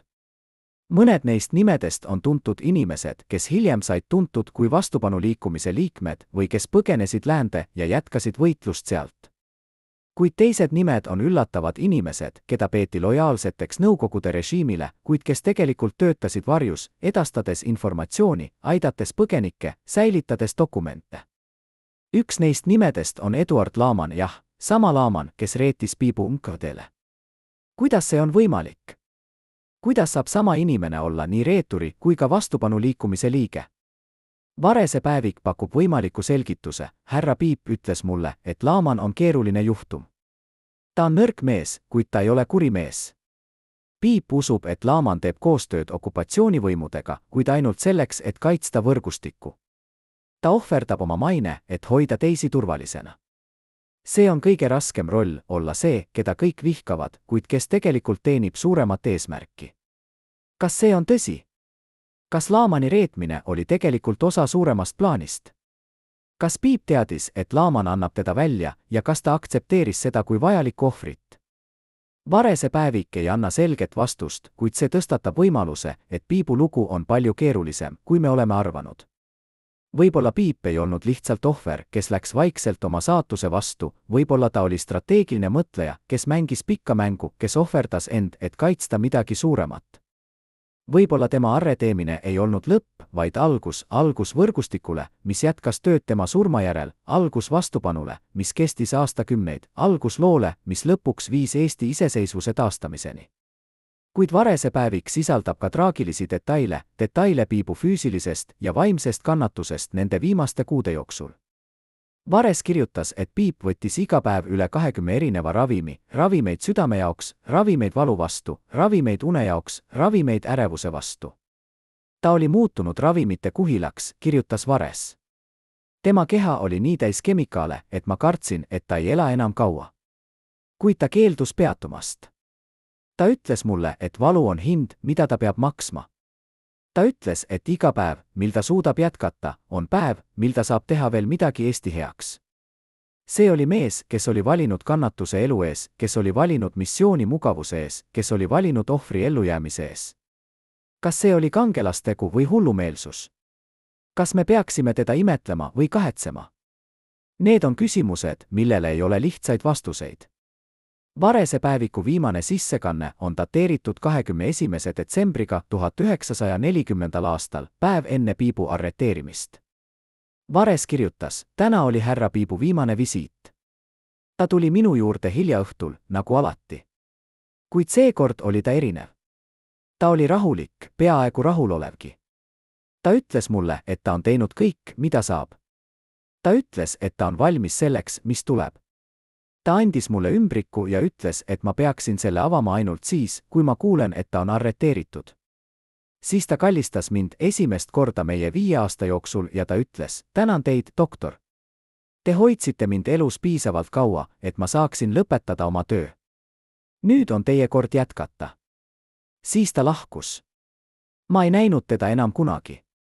Vares avas ümbriku järgmisel päeval, kui ta kuulis Piibu arreteerimisest. Ümbrikus oli kiri, kus Piip andis Varesele juhiseid, kuidas jätkata võrgustikutööd, kuidas hoida kontakti teiste liikmetega, kuidas edastada informatsiooni läände. See kiri oli Piibu viimane tegu, mis näitas, et isegi oma viimases hetkes mõtles ta mitte endale, vaid Eestile. Igal režiimil on oma saladused, dokumendid, mida nad ei taha kunagi avalikustada, tõed, mida nad püüavad igavesti varjata. Nõukogude okupatsioonivõimud Eestis ei olnud erand. Kui nad võtsid võimu 1940. aastal, oli üks nende esimesi tegusid luua spetsiaalne arhiiv, kuhu koguti kõik dokumendid, mis võisid olla ohtlikud režiimile. See arhiiv asus Tallinna kesklinnas, vanas hoones, mida valvasid relvastatud soldatid ööpäev läbi. Sinna toodi dokumendid Eesti Vabariigi valitsusest, Välisministeeriumist, sõjaväest, isegi eraisikute kodudest. Kõik, mis võis näidata, et Eesti oli olnud iseseisev riik, et Eesti inimesed olid võidelnud oma vabaduse eest, et okupatsioon oli ebaseaduslik, kõik see pidi kaduma. Kuid mitte kõik dokumendid ei hävitatud kohe. Mõned neist hoiti selleks, et neid saaks kasutada süüdistuste koostamisel, hoiti selleks, et neid saaks kasutada propaganda eesmärkidel, hoiti selleks, et neid saaks kasutada šantaažiks. Ja just selles arhiivis, selle hoone keldrites, asusid dokumendid, mis rääkisid Ants Piibu viimastest aastatest, dokumendid, mis näitasid, mida ta tegelikult tegi, kellega ta kohtus, mida ta plaanis. 1991. aastal, kui Nõukogude Liit lagunes ja Eesti taastas oma iseseisvuse, oli üks esimesi asju, mida uus valitsus tegi, avada need salajased arhiivid. See, mida nad seal leidsid, oli šokeeriv. Tuhanded dokumendid, mis olid peidetud 50 aastat, tulid lõpuks päevavalgele. Seal olid arreteerimiskäsud, ülekuulamise protokollid, süüdistused, otsused. seal olid ka isiklikud kirjad, päevikud, fotod, asjad, mis olid võetud inimeste kodudest ja mis ei olnud kunagi tagastatud. Üks osa sellest arhiivist oli pühendatud Ants Piibule, paks toimik, mis sisaldas kõike, mida Nõukogude võimud olid tema kohta kogunud. Seal olid raportid Piibu liikumistest, tema kohtumistest, tema kirjadest. Seal olid ka dokumendid, mis näitasid, kuidas Nõukogude luureteenistus oli jälginud Piipu juba aastaid enne okupatsiooni, kuidas nad olid infiltreerinud tema kontorisse, kuidas nad olid lugenud tema kirjavahetust, kuidas nad olid püüdnud värvata tema lähedasi kaastöötajaid. Kuid kõige intrigeerivam dokument selles toimikus oli üks raport, dateeritud 15. augustiga 1939. aastal, nädal enne Molotov-Ribbentropi pakti allkirjastamist. Raport oli kirjutatud Incovet-agendi poolt, kes oli infiltreerunud Eesti välisministeeriumi ja see kirjeldas salajast kohtumist, mis toimus Piibu kabineti kõrval olevas väikeses ruumis. Kohtumise osalejad olid Piip, 2 Eesti sõjaväeohvitseri ja üks tundmatu välismaalane, mees, keda raport kirjeldas kui tõenäoliselt Briti luureteenistuse esindajat. Kohtumisel arutati plaani, kuidas korraldada Eesti valitsuse evakueerimist Londonisse juhul, kui Nõukogude Liit okupeerib Eesti. Raport kirjeldas üksikasjalikult, mida arutati, milliseid dokumente tuleks kaasa võtta, milliseid inimesi tuleks evakueerida, kuidas hoida kontakti Eestis jäävate inimestega, kuidas jätkata Eesti esindamist rahvusvahelisel areenil. Agent kirjutas, Piip rääkis väga kindlalt. Ta ütles, et okupatsioon on vältimatu, kuid et see ei tohi olla lõpp. Ta ütles, et Eesti peab jätkama eksisteerimist, isegi kui see on ainult paberil, isegi kui see on ainult eksilvalitsusena. Ta ütles, et ajalugu on pikk ja et režiimid tulevad ja lähevad, kuid rahvused jäävad. See raport tõestab, et Piip ei olnud lihtsalt passiivne ohver, kes ootas oma saatust, ta oli aktiivne strateegiline mõtleja, kes valmistus halvimaks ja kes püüdis luua plaani, kuidas Eesti saaks ellu jääda isegi okupatsiooni all. Kuid raport tõstatab ka küsimuse, kui Nõukogude luureteenistus teadis sellest plaanist juba augustis 1939. aastal, siis miks nad ei arreteerinud Piipu kohe? Miks nad ootasid kuni detsembrini 1940. aastal? Üks võimalik selgitus on see, et nad tahtsid jälgida, keda veel Piip kontakteerib, kes veel on osa sellest võrgustikust. Teine võimalik selgitus on see, et nad tahtsid oodata, kuni okupatsioon on täielikult lõpule viidud, et vältida rahvusvahelist tähelepanu. Kolmas võimalik selgitus, kõige hirmsam, on see, et nad tahtsid lasta Piibul jätkata, sest nad teadsid, et tema tervis on nii halb, et ta ei ela kaua niikuinii ja nad tahtsid näha, mida ta veel teeb, enne kui ta sureb. Arhiivid sisaldasid ka dokumente, mis näitasid, mida juhtus Piibuga pärast tema arreteerimist. Seal olid ülekuulamise protokollid, mis kirjeldasid, kuidas Piipu küsitleti päevade kaupa, kuidas talle esitati süüdistusi, kuidas ta vastas. Protokollid näitavad, et Piip keeldus tunnistamast enamikku süüdistusi. Ta ei tunnistanud, et ta oli Nõukogude vastane, ta ei tunnistanud, et ta oli seotud välismaiste luureteenistustega, ta ei tunnistanud, et ta oli vandenõulane. Ainus asi, mida ta tunnistas, oli see, et ta oli teeninud Eesti Vabariiki ja ta ütles, et ta ei kahetse seda. Üks protokoll, dateeritud 31. detsembriga 1940. aastal, sisaldab järgmist tsitaati. Küsimus, kas te tunnete end süüdi selles, et te teenite fašistlikku Eesti režiimi? Vastus, ma ei teeni fašistlikku režiimi. Ma teenisin oma rahvast. Ja ma teen seda siiani, isegi siin, teie vanglas. Sest minu rahvas ei kao, isegi kui te mind tapate. Need sõnad näitavad Piibu julgust ja tema veendumust, et Eesti ei kao, et okupatsioon on ajutine, et ajalugu on tema poolel. Kuid protokollid näitavad ka tema kannatust. Kirjeldused tema füüsilisest seisundist on kohutavad, ta oli kaotanud palju kaalu, ta oli nõrk, ta köhis verd, ta ei suutnud enam kõndida ilma abita. Ülekuulajad märkisid, et ta võttis pidevalt ravimeid, kuid et ravimid ei aidanud enam. Üks protokoll mainib, et Piip palus näha arsti, kuid et tema palve keelduti.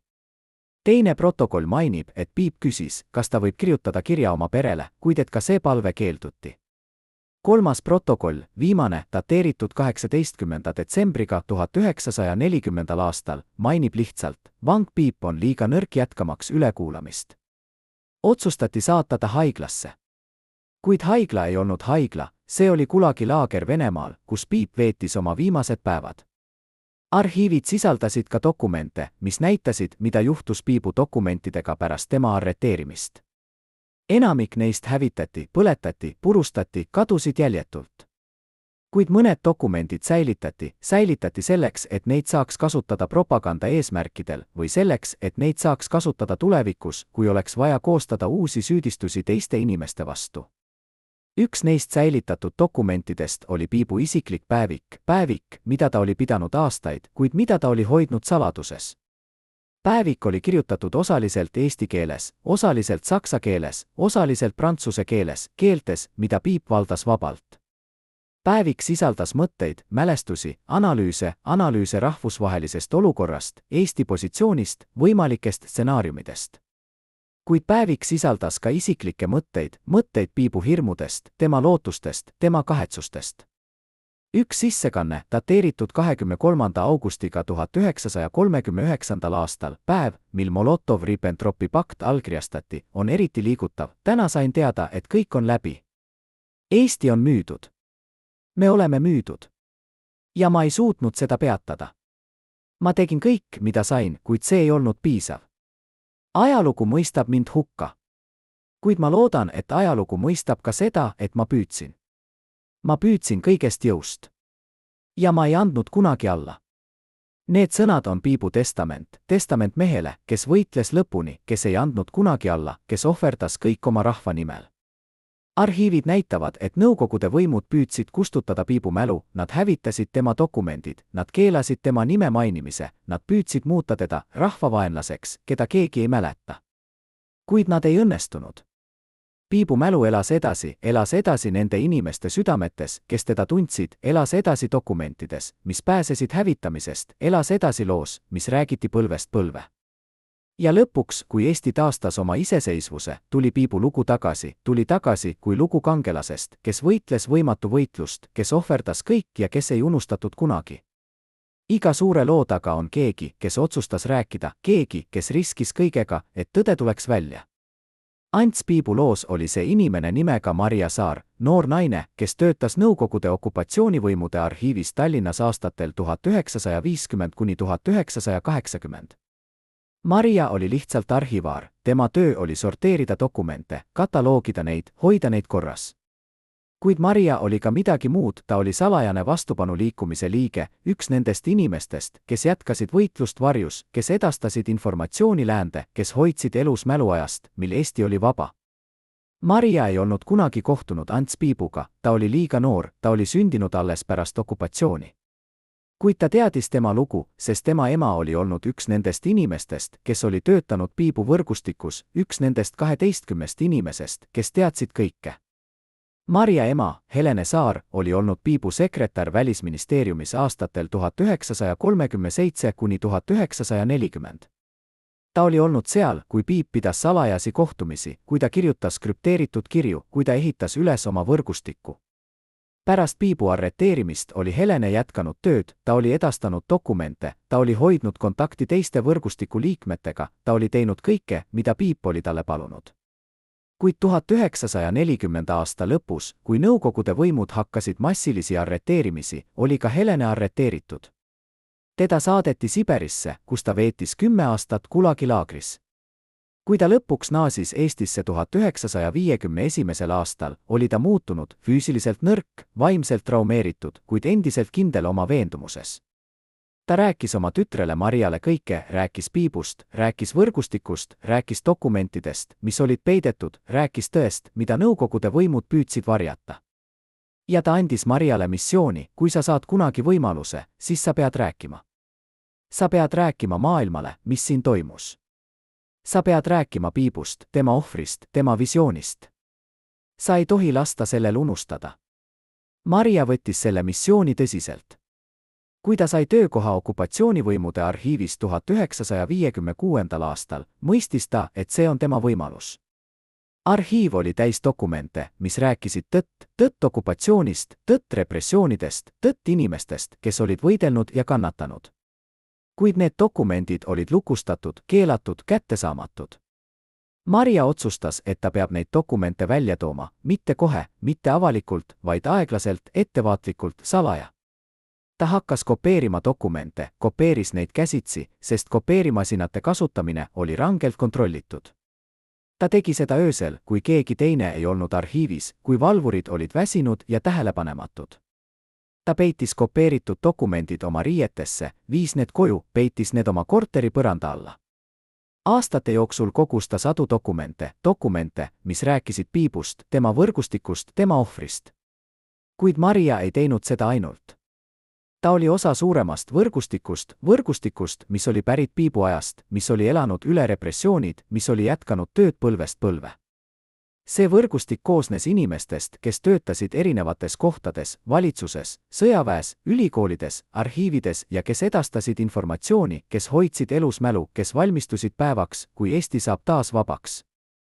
Maria oli üks neist inimestest ja tema töö arhiivis oli osa suuremast plaanist, mis oli algatatud Piibu poolt üle 40 aasta tagasi.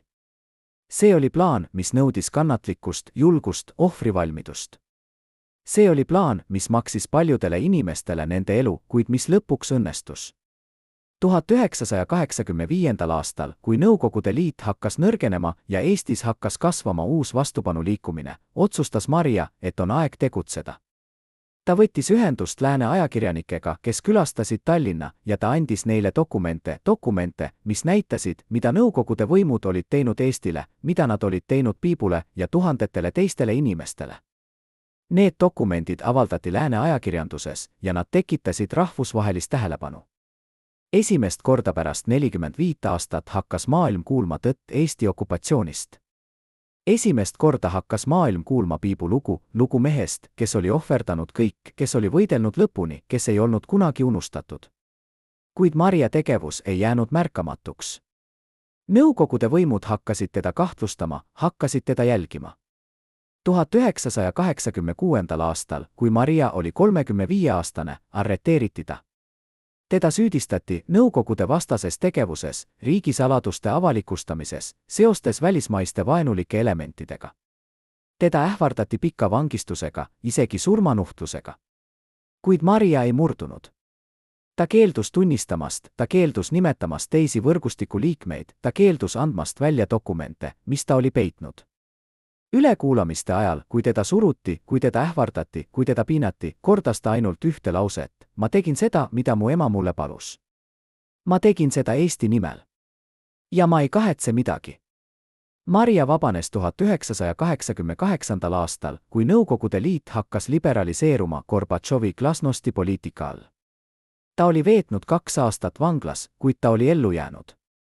Ja ta jätkas oma tööd, jätkas dokumentide kogumist, jätkas tõe rääkimist, jätkas võitlust.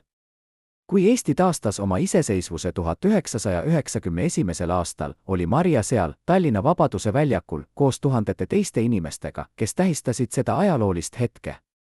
Ja ta kandis kaasas väikest pruuni nahkkohvrit, mis oli täis dokumente, mis rääkisid Piibu loost, tema ohvrist, tema visioonist. Need dokumendid anti üle Eesti Rahvusarhiivile, kus nad on nüüd kättesaadavad kõigile, kes tahavad õppida, kes tahavad mõista, kes tahavad mäletada. Maria Saar suri 1999. aastal, 80-aastasena. Tema matustel oli sadu inimesi, kes tänadasid teda tema julguse eest, tema ohvri eest, tema pühendumuse eest. Üks neist inimestest oli Eesti president, kes ütles oma kõnes: Maria Saar oli kangelane, kes võitles mitte relvadega, vaid tõega. Ta hoidis elus mäluajast, mil Eesti oli vaba, ja ta aitas tuua tagasi selle vabaduse. Me võlgneme talle rohkem, kui me saame kunagi tagasi maksta. Kuid Maria ise oleks tõenäoliselt öelnud, et ta ei teinud midagi erilist, ta lihtsalt täitis lubadust, mida ta oli andnud oma emale, lubadust, mida tema ema oli andnud Ants Piibule. See oli lubadus, mis kestis üle 3 põlvkonna, lubadus, mis hoidis elus Eesti vaimu, lubadus, mis lõpuks täitus. Kas me oleksime valmis andma sellist lubadust? Kas me oleksime valmis ohverdama oma turvalisust, oma mugavust, oma elu, et hoida elus tõde? Kas me oleksime valmis jätkama võitlust, isegi kui see võitlus kestab aastakümneid, isegi kui me ei näe selle tulemusi oma eluajal? Need on küsimused, mida Piibu lugu ja Maria lugu meile esitavad. Need on küsimused, millele ei ole lihtsaid vastuseid, kuid mida me peame endale esitama, kui tahame mõista, mis teeb inimesest kangelase, mis teeb rahvusest rahva, mis teeb vabadusest midagi, mille eest tasub võidelda. Esimest korda 35 aasta jooksul nõustus mees, kes vastas Ants Piibu isikliku turvalisuse eest tema viimastel aastatel, rääkima kaameratele. See, mida ta meile ütleb nende viimaste nädalate kohta enne režiimi kokkuvarisemist, keerab pea peale kõike, mida te arvate end teadvat. Alates privaatsetest vestlustest Piibu ja tema lähimate vahel kuni meeleheitlike põgenemisplaanideni, kuni hetkeni, mil nad mõistsid, et kõik on läbi, see on eksklusiivne tunnistus, mis hoiab teid hinge kinni. Johannes Tamm, endine kaitsepolitsei ohvitser, kes oli määratud Piibu varjukaitsesse 1938. aastal, istub nüüd Stockholmi väikeses korteris, tema käed värisevad endiselt, kui ta meenutab neid päevi.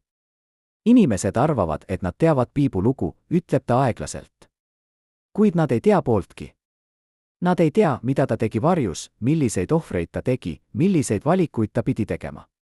Tamm veetis iga päeva Piibu kõrval viimased 2 aastat enne okupatsiooni, ta oli seal kõigil salajastel kohtumistel, ta kuulis kõiki vestlusi, ta nägi kõiki dokumente. Ja täna, esimest korda, ta räägib. Tamme mälestused algavad kevadest 1939. aastal, kui rahvusvaheline olukord muutus üha ohtlikumaks ja Eesti valitsus mõistis, et nad vajavad tugevdatud turvameetmeid oma kõrgemate ametnike jaoks. Mulle öeldi, et Piip on eriline juhtum, meenutab Tamm. Et ta teab asju, mida keegi teine ei tea, et ta on kontaktis inimestega, kellest keegi teine ei tea, et tema elu on ohus mitte ainult väliste vaenlaste, vaid ka sisemiste poolt. Esimene kord, kui Tamm kohtus Piibuga, oli ta üllatunud. Ma ootasin näha võimsat, enesekindlat meest, kuid ma nägin väsinud, haige inimest, kes näis kandvat kogu maailma raskust oma õlgadel. Kuid kui ta rääkis, kui ta selgitas mulle, mida ma pean tegema, siis ma mõistsin, see mees on terasest. Ta võib olla füüsiliselt nõrk, kuid tema vaim on murdmatu. Tamme ülesanne oli lihtne paberil, kuid keeruline praktikas, ta pidi jälgima kõiki, kes lähenesid Piibule, ta pidi kontrollima kõiki dokumente, mis Piibule toodi, ta pidi olema valmis igaks ohuks. Kuid peagi mõistis Tamm, et tema ülesanne oli palju laiem. Piip kaasas teda oma salajastesse tegevustesse, palus tal korraldada kohtumisi inimestega, keda ei tohtinud ametlikult kohata, palus tal toimetada dokumente kohtadesse, kus neid ei tohtinud ametlikult viia, palus tal olla sideaineks võrgustiku liikmete vahel. Ma muutusin tema varjuks, ütleb Tamm. Ma olin seal, kuid ma ei olnud seal. Ma teadsin kõike, kuid ma ei tohtinud midagi öelda. See oli kõige raskem roll, mida ma olen kunagi mänginud. Üks kõige šokeerivamaid asju, mida Tamm avaldab, on see, et Piip kohtus salaja Nõukogude saadikuga Tallinnas mitu korda kevadel ja suvel 1939. aastal, kohtumised, millest ei ole mingit ametlikku dokumenti. Need kohtumised toimusid öösiti, privaatkorterites, kus keegi ei teadnud, ütleb Tamm. Piip rääkis saadikuga otse, ilma tõlkideta, ilma tunnistajateta. Ma olin ainus, kes oli seal, kes kuulis, mida nad rääkisid. Mida nad rääkisid? Tamm kõhkleb hetke, siis ütleb, Piip püüdis teha tehingut. Ta pakkus Nõukogude Liidule majanduslikke järeleandmisi, kaubanduslepinguid, isegi sõjalisi garantiisid, kui nad jätaksid Eesti iseseisvuse puutumata. Kuid saadik naeratas ainult ja ütles, härra Piip, te olete tark mees, kuid te ei mõista. Me ei vaja teie järeleandmisi. Me võtame, mida me tahame, millal me tahame. Piip vaatas talle otsa ja ütles, siis te teete vea. Sest me ei unusta kunagi. Ja ajalugu on meie poolel. Need sõnad, ajalugu on meie poolel, said Piibu mantras tema viimaste kuude jooksul. Tamm meenutab, kuidas Piip kordas neid sõnu pidevalt, nagu oleks see palve või mantra, mis hoidis teda elus. Ta uskus sellesse täielikult, ütleb Tamm. Ta uskus, et isegi kui Eesti kaotab oma iseseisvuse, isegi kui okupatsioon kestab aastakümneid, lõpuks tuleb päev, mil Eesti on taas vaba. Ja ta tegi kõik, mida sai, et valmistada seda päeva ette. Üks viis, kuidas Piip seda tegi, oli luua need ajakapsel, kogum dokumente, fotosid, kirju, mis pidi peidetama ja mis pidi leidma tee läände või mis pidi säilima Eestis, et tulevased põlvkonnad saaksid teada tõde. Tamm aitas Piibul seda ajakapslit luua, nad kogusid dokumente, pakkisid need veekindlatesse konteineritesse, peitsid need erinevatesse kohtadesse üle Tallinna. Üks neist kohtadest oli vana kiriku keldris, ütleb Tamm. Teine oli ühe usaldusväärse perekonna talu põranda all. Kolmas oli isegi peidetud Tallinna sadama lähedale, maa sisse maetud. Piip ütles mulle, kui minuga midagi juhtub, kui kõik läheb valesti, siis need dokumendid peavad ellu jääma. Need on meie testament tulevastele põlvkondadele. Mõned neist ajakapslitest leiti pärast iseseisvuse taastamist 1991. aastal, kuid teised on endiselt kadunud. Kas need on hävitatud? Kas need on endiselt peidetud kuskil, ootamas avastamist? Tamm ei tea. Ma loodan, et need leitakse ühel päeval, ütleb ta. Sest need räägivad lugu, mida peab rääkima, lugu mehest, kes ei andnud kunagi alla. Tamme viimane mälestus Piipust on kõige valusam. See oli 21. detsember 1940. aastal, õhtu enne Piipu arreteerimist. Piip kutsus Tamme oma koju ja ütles talle, et ta peab lahkuma, et tema elu on ohus, kui ta jääb Piipu juurde. Ma ütlesin talle, et ma ei lahku, meenutab Tamm, pisarad silmis. Ma ütlesin, et minu kohus on kaitsta teda. Kuid ta raputas pead ja ütles, Johannes, sinu kohus ei ole mind kaitsta. Sinu kohus on ellu jääda. Sest keegi peab rääkima seda lugu. Keegi peab rääkima maailmale, mis siin toimus. Siis ta andis mulle ümbriku ja ütles, siin on nimekiri inimestest, kes on osa võrgustikust, kes jätkavad võitlust pärast mind. Sa pead nendega ühendust võtma. Sa pead neile ütlema, et nad ei tohi kunagi alla anda. Ma võtsin ümbriku, kuid ma ei tahtnud. Ma tahtsin jääda, ma tahtsin võidelda. Kuid Piip vaatas mulle otsa ja ütles, palun. Tee seda minu pärast. Ja ma tegin. Tamm põgenes Rootsi 2 päeva hiljem, vaid tunde enne, kui Mk tuli ka tema järele. Ta võttis kaasa ainult ühe asja, ümbriku, mille Piip oli talle andnud. Ja ta täitis oma lubadust, ta võttis ühendust inimestega nimekirjas, ta rääkis neile Piipu sõnumit, ta jätkas võitlust. Ma ei ole kangelane, ütleb Tamm nüüd, oma käed endiselt värisedes. Kangelane oli Piip. Kangelane olid need inimesed, kes jäid Eestisse ja kes jätkasid võitlust okupatsiooni all. Mina lihtsalt tegin seda, mida mulle öeldi. Kuid ma ei unusta kunagi viimast korda, kui ma nägin Piipu. Ta seisis oma maja uksel, vaatas mulle järele, kui ma lahkusin, ja ta naeratas, kurb, kuid rahulik naeratus. Nagu oleks ta juba teadnud, mis tuleb, kuid nagu oleks ta leppinud sellega. Nagu oleks ta öelnud, ma tegin kõik, mida sain. Nüüd on teie kord. Kujutage ette, et leiate oma vanaema pööningult vana kohvri, mida te ei ole kunagi varem näinud. Te avate selle ja leiate sealt sadu kirju, fotosid, dokumente, mis räägivad lugu, mida teie perekond ei ole kunagi rääkinud, lugu, mis muudab kõike, mida te arvate end teadvat oma mineviku kohta. Just see juhtus Kristina Metsaga 1997. aastal, kui ta puhastamas oma vanaema maja Tartus pärast vanaema surma. Kohver oli peidetud pööningul, mähitud vana tekki, kaetud tolmuga. Kristina ei teadnud, mis see on, kuid midagi pani ta selle avama. Ja see, mida ta seal leidis, muutis tema elu. Kohver kuulus Kristina vanavanaemale, Alma Metsale, kes oli surnud juba aastakümneid tagasi. Alma oli olnud õpetaja Tartus 30. ja 40. aastatel, kuid perekond ei teadnud palju rohkemat tema kohta, ta oli olnud vaikne naine, kes ei rääkinud kunagi oma minevikust. Kuid Kohver rääkis teist lugu. Seal olid kirjad Ants Piibult Almale, kirjutatud aastatel 1935 kuni 1940. Kirjad olid isiklikud, intiimsed, täis mõtteid ja tundeid, mida Piip ei jaganud kunagi avalikult. Nad näitasid külge Piibust, mida keegi ei teadnud, külge, mis oli haavatav, kahtlev, inimlik. Esimene kiri oli dateeritud 23. märtsiga 1935. aastal. Piip kirjutas, kallis Alma, ma ei tea, miks ma kirjutan sulle.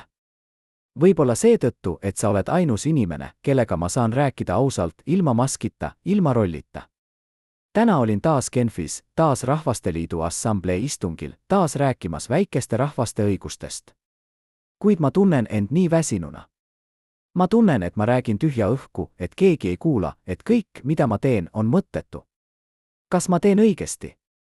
Kas ma peaksin jätkama?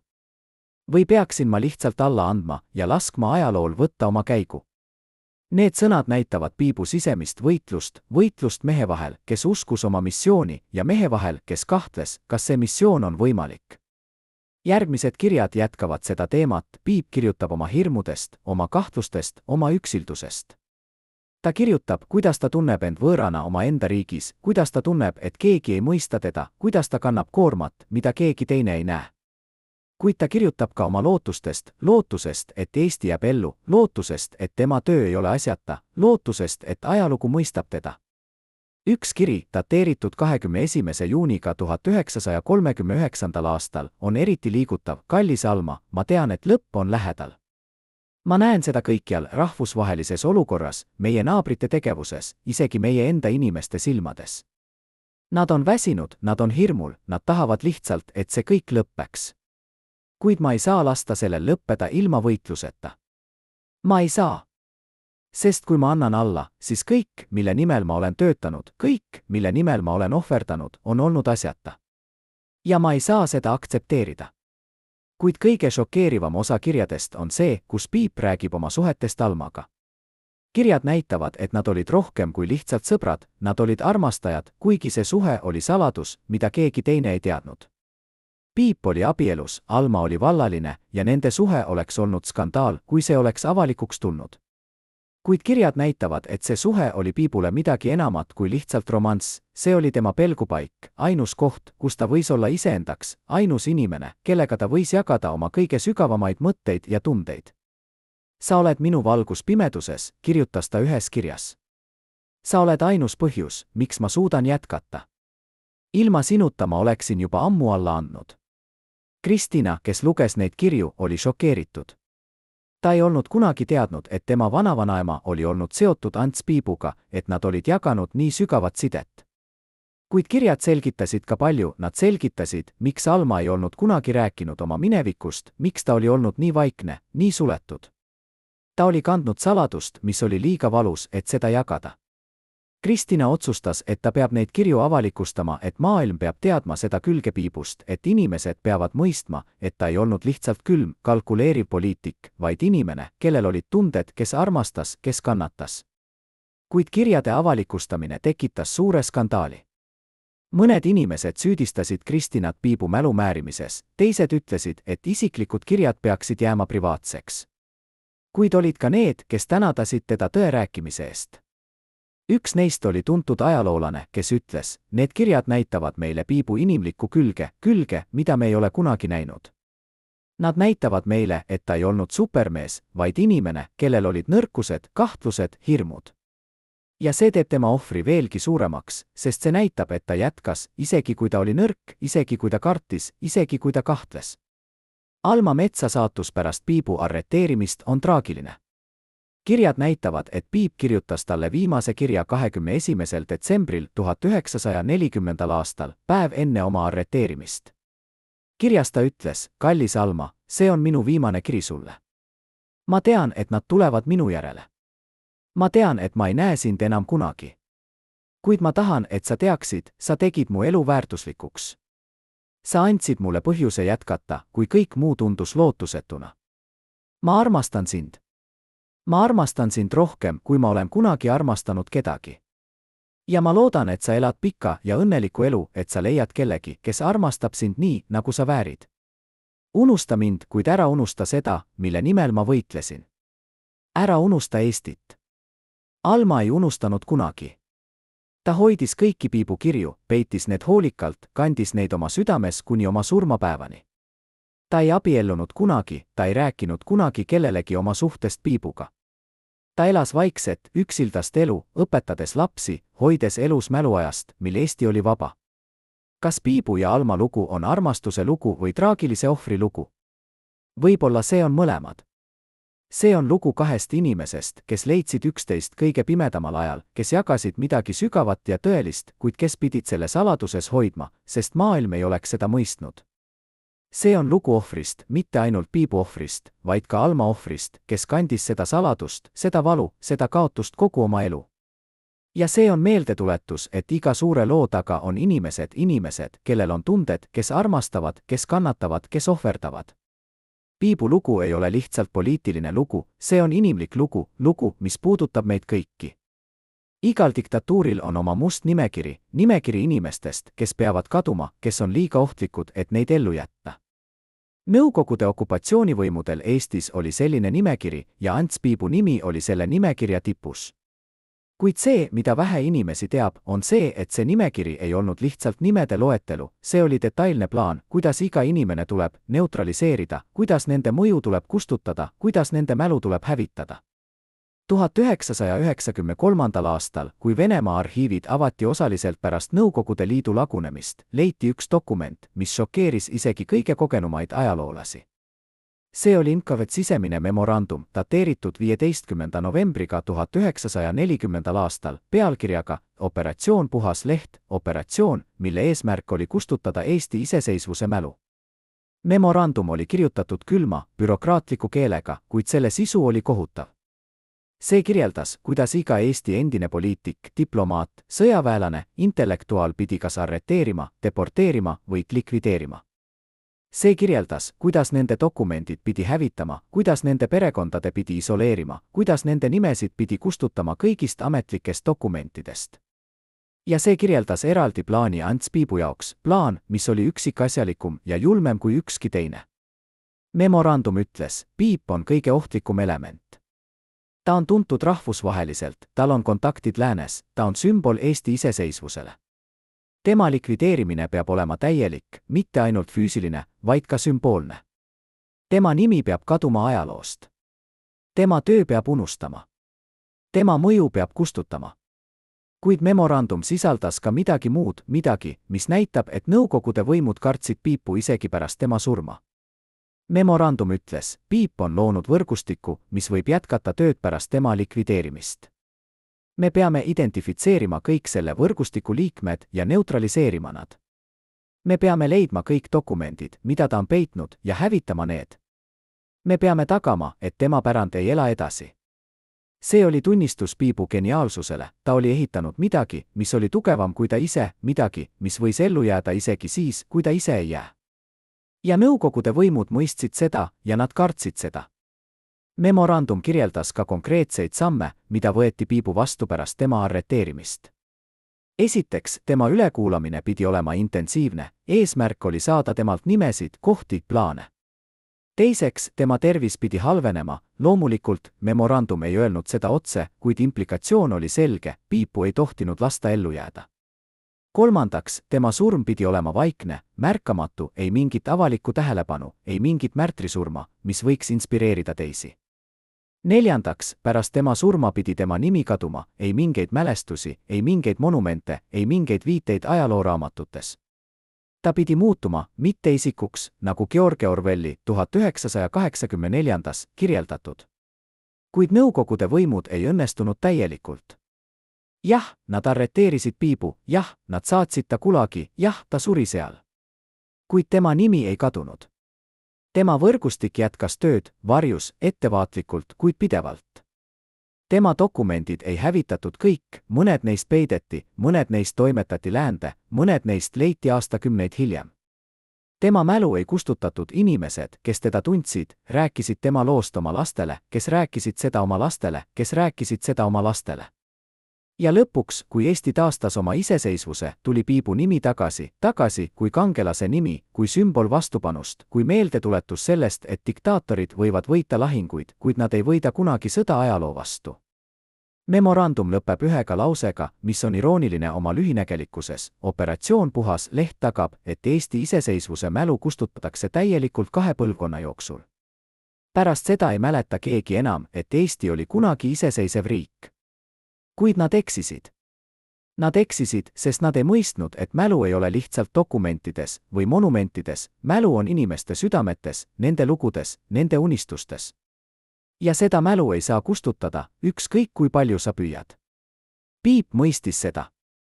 Ta mõistis, et tema töö ei ole lihtsalt säilitada dokumente või ehitada institutsioone, tema töö on säilitada vaimu, säilitada lootust, säilitada usku, et vabadus on võimalik, et õiglus võidab lõpuks, et ajalugu on nende poolel, kes võitlevad tõe eest. Kui Nõukogude Liit lagunes 1991. aastal ja Eesti taastas oma iseseisvuse, oli üks esimesi asju, mida uus valitsus tegi, algatada uurimine selle kohta, mis juhtus nendega, kes võitlesid Eesti vabaduse eest ja kes kadusid okupatsiooni ajal. Ants Piibu saatus oli üks nendest juhtudest, mida uuriti kõige põhjalikumalt. arhiivid Venemaal avati osaliselt, dokumendid toodi välja, tunnistajaid küsitleti. Ja aeglaselt, tükk tükilt hakkas pilt selginema. Piip veetis oma viimased kuud Vjatka oblastis asuvas Gulagi laagris, kus tingimused olid kohutavad, külm, nälg, haigused, pidev vägivald. Tema kaasvangi, kes ellu jäid, mäletavad teda kui vaikset, väsinud meest, kes rääkis vähe, kuid kes säilitas oma väärikuse lõpuni.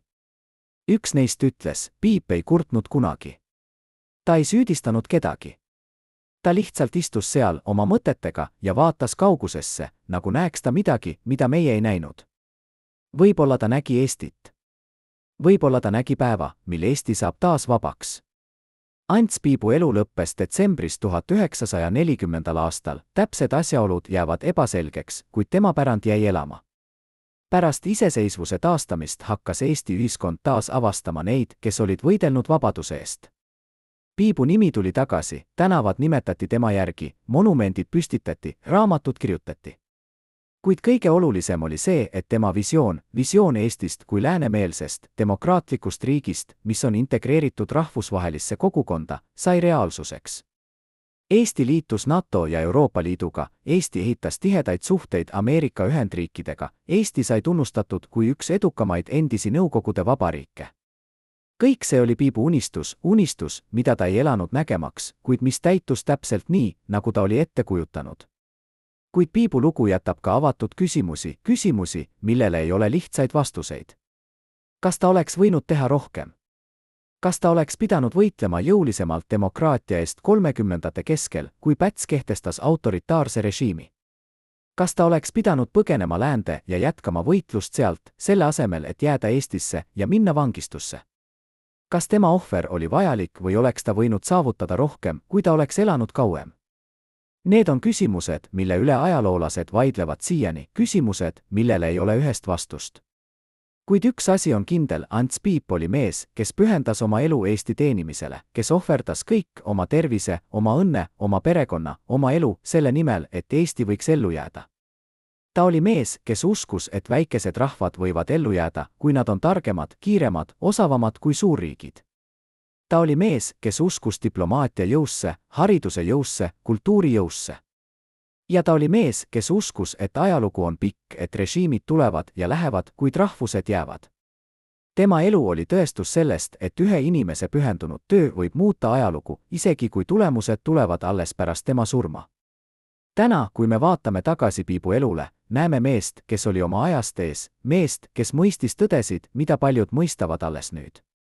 Kuid me näeme ka meest, kes oli inimene, kellel olid nõrkused, kahtlused, hirmud, kes tegi vigu, kes kandis tohutut süütunnet, kes kannatas füüsiliselt ja vaimselt.